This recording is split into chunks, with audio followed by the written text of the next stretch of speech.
Okay, hello everyone. Another presentation. This one is on Benjamin Franklin, Information to Those Who Would Remove to America. And after reading Mary Rowlandson, we know that the word remove just means to move. So, Franklin, well, his intro, you can never write everything Franklin did in an introduction. Um, Truly, one of our great American forefathers. As influential as he was quirky, as talented in diplomatic operations and politics as he was funny. So, information to those who would remove to America. Well, the first thing is, what's the purpose? And he starts right off in the very beginning saying that, well, there are some folks in Europe, probably let's see, various ways, but I'm quoting from the first paragraph, but who appear to have formed through ignorance, mistaken ideas, and expectations of what is to be attained there.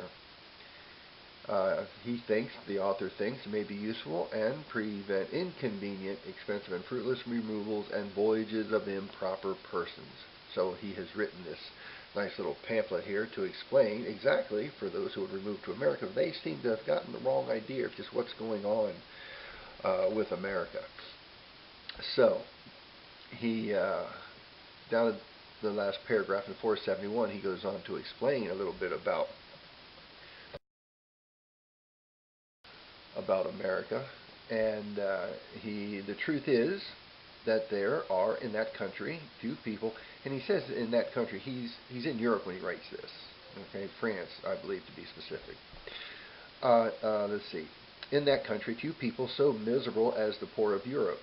There are also very few that in Europe would be called rich. It is rather a general happy mediocrity that prevails. There are few great proprietors of the soul, and few tenants. Most people cultivate their own lands or follow some handicraft or merchandise. Very few rich enough to live idly upon their rents or incomes, or to pay the high prices given in Europe for painting, statues, and architecture, and other works of art that are more curious than useful. The idea of useful or utilitarian, keep that in mind when you're reading this from Franklin. Okay, the first thing on 472, he says, don't expect to get a lucrative government job. Just about a quarter of the way down, he says, of civil offices or employments there are few, no superfluous ones, as in Europe. And it is a rule established in some of the states that no office should be so profitable as to make it desirable. I think we could go back and listen to this for the problems we seem to have now in government. But don't get me started. Anyway, this is literature class, not poli-sci. So anyway, and down a little further, who else should not come? Well, we don't need any old world gentlemen here. Much less is it advisable for a person to go thither who has no other quality to recommend him but his birth. In Europe, you were born a gentleman. That was the only way you could be a gentleman in Europe. Hence the landed gentry.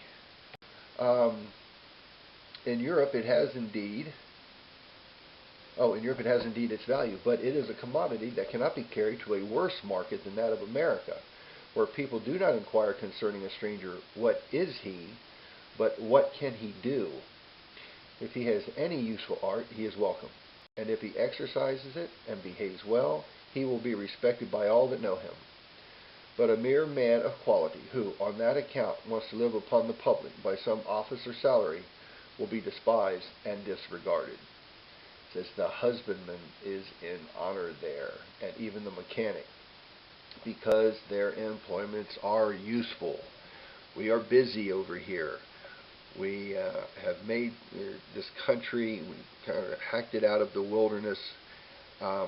We have our government now, and we are trying to go ahead and build this country now. So just coming over and sitting around getting paid for it isn't going to fly here. A little further down gives you an idea of the mindset of the folks. According to these opinions of the Americans, one of them would think himself more obliged to a genealogist who could provide for him that his ancestors and relations for 10 generations had been plowmen, smiths, carpenters, turners, weavers, tanners, or even shoemakers, and consequently that they were useful members of society, that if he could only prove that they were gentlemen doing nothing of value but living idly on the labor of others, mere fruge consumer nati, and otherwise good for nothing, till by their death their estates, like the carcass of the Negro's gentleman hog, came to be cut up. So yeah, we don't need any of you old world European gentlemen here. It's not going to fly. So, and down a little bit further, then he asks on 473, who then are the kind of persons to whom an immigration to America may be advantageous, and what are the advantages they may reasonably expect? Well, since there's so much land to be had here, it says, hearty young laboring men. I'm just down, let's see, that the third full paragraph, about 6 lines in. Hearty young laboring men who understand the husbandry of corn and cattle, which is nearly the same in that country as in Europe, may easily establish themselves there. So that's the first one. Young, hearty men, good workers that know how to raise corn and cattle. Number 2,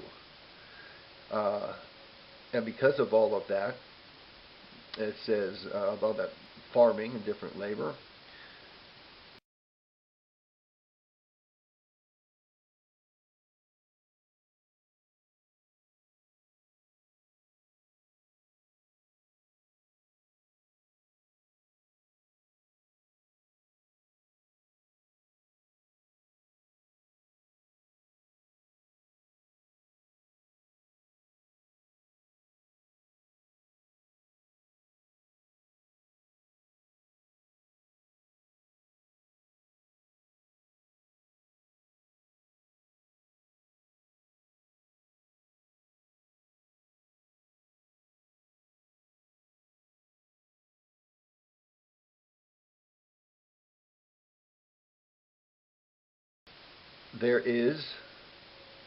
hence there is a continual demand for more artisans. I'm down at the bottom of the page, last full paragraph there, sorry. Artisans of all the necessary and useful kinds to supply those cultivators of the earth with houses and with furniture and utensils of the grosser sorts, which cannot so well be brought from Europe. Tolerably good workmen in any of those mechanic arts are sure to find employ, and to be well paid for their work, there being no restraints preventing strangers from exercising any art they understand, nor any permission necessary. If they are poor, they begin first as servants or journeymen, and if they are sober, industrious, and frugal, they soon become masters, establish themselves in business, marry, raise families, and become respectable citizens. Now, for the folks that have been living over in Europe under the laws of primogeniture and the feudal system, boy, this sounds great, and it was. Also, persons, on page 74, very top, the third type who should come over. Also, persons of moderate fortunes and capitals who, having a number of children to provide for, as desirous of bringing them up to industry and to secure estates for their posterity, have opportunities of doing it in America, which Europe does not afford.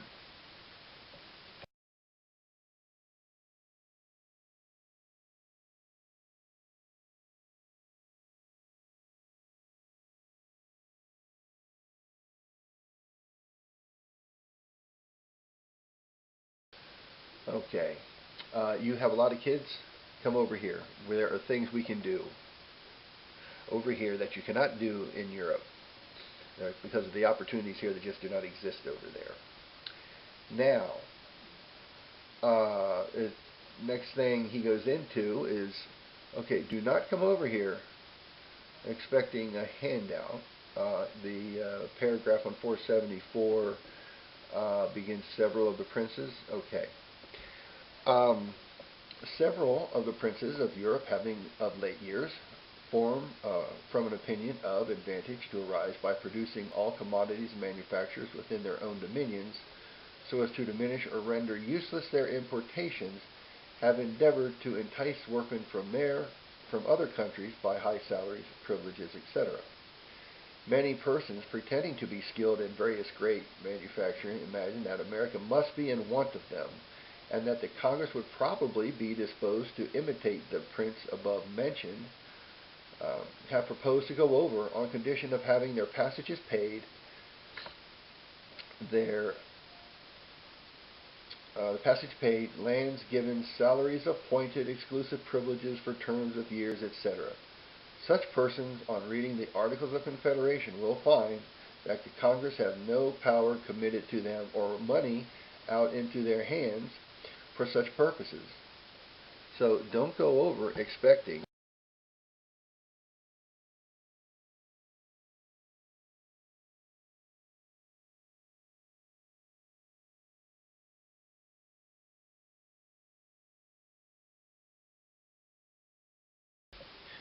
uh, some kind of government job where you get just because of your title and your position in Europe that you're going to cruise into some easy government job that makes money. In fact, there are some states that civil offices and employment, there are few. We go back to page 472. No office should be profitable as to make it desirable. So we want you here to work. We have things to do. Now, next, about artisans coming over. Let's see, 475 at the bottom of that long paragraph there. Hence it is that artisans generally live better and more easily in America than in Europe, and such as are good economists make a comfortable provision for age and for their children. Such may therefore remove with advantage to America. Okay. One of the things that was open to families back then, especially about children, was to send them out as apprentices. But it often cost money. And a lot of the artisans in Europe may not want to take on an apprentice because they would be training somebody who could conceivably give them competition in their own town. But, excuse me, Franklin addresses that. Excuse me again. The artisans who fear creating future rivals in business refuse to take apprentices, but upon conditions of money, maintenance, or the like, which the parents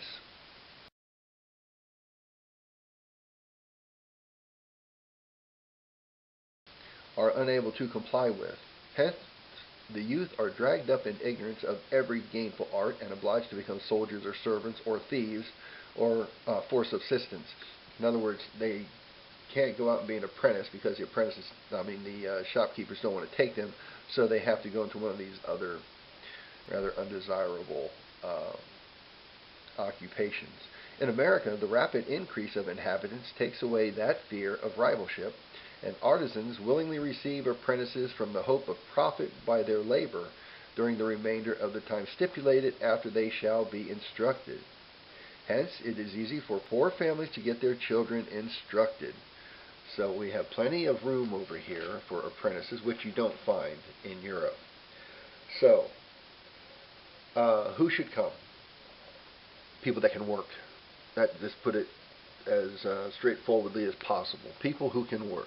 If you are a gentleman and think you're going to come over and just cruise into some nice job, just because you're a gentleman, because of your heritage, forget it. That doesn't fly over here in America. If you think you're going to come over and just, for whichever reason, cruise into a nice government position, that's not going to happen either. Nobody gets paid over here for just being. You have to do something. Remember, we ask not who is he, but what can he do? Okay, 476, the next to last paragraph, we get a nice little comparison here how America is better than Europe. The almost general mediocrity of fortune that prevails in America, obliging its people to follow some business for subsistence, those vices that arise, usually from idleness, are in a great measure prevented. Industry and constant employment are great preservatives of the morals and virtue of a nation. Hence, bad examples to youth are more rare in America, which must be a comfortable consideration to parents. So, we don't have as many bad folks over here, so your kids aren't going to get any bad ideas or be influenced by them. It is just better over here in America, just overall better over here. And finally, the very last 4 lines there, and the divine being seems to have manifested his approbation of the mutual forbearance and kindness with which the different sects treat each other, by the remarkable prosperity with which he has been pleased to favor the whole country. Here we have again, God himself is involved. Remember Paine? It seemed like God himself made the idea of America being separate obvious. He placed them so far apart that of course he meant that. Well, here's Franklin, same thing. Divine being. He is given so much to us because he is pleased with the way we are doing things over the entire country. Okay, Franklin. Information for those who would remove to America. Boy, don't come over if you're an aristocrat or you just expect to cruise. If you can do something and you know some of these practical crafts, come on over. We have places for you. There's a world of opportunity over here for you. And once again, it is just better over here. There is, like he says, a happy mediocrity. There is not so many rich, but there's not so many poor. It's basically a huge middle class is the way we would look at it. It's a successful, well-off middle class. So, there's Franklin, inventor of many things and writer of a number of different pamphlets, and Poor Richard's Almanac, of course. Incredible history in his life. You read about him, I can read about him forever. It's funny. I hope you enjoyed some of the quotations. That's it for Franklin. Thank you very much.